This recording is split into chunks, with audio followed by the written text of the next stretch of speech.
Hello guys, good morning guys. Ito ka ngayon guys sa lugar nga sabi ng katis natin na ito. Uh, tinignan ko tong bato to. Kaya positive nga. Ito guys ay isang pagong. Kung napansin mo dito, walang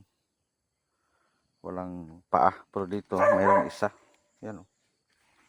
At ito, kanyang ulo to. So, kung tingnan natin guys, maraming mga ito guys, ito ang T, mga Japanese at L, B, tuan at ito pa B. Kung tingnan natin, mayroong dot na maliit. At ito parang kamay, yan, kamay yan. At ito naman ang kin. So pawatig to guys nga under dito lang yan. At mayroong tinuturo tong paa na to doon, yung bato na yan. So mula dito mga 5 meters lang to, yan o. So tingnan natin, parang siminto siya nilumot, yan. So ito ang tinuro, yan. So positive to guys. Mayroon tong under at mayroong tinuturo to na items na dalawa magkabila, dito at doon. At sa bato nito guys, parang kung tingnan natin, parang may laman kasi parang siminto siya, yan, parang siminto. So sabi ko, pwede itong basagin guys, itong ulo na to, ito, oh, nakaumbok. So magandang sign to,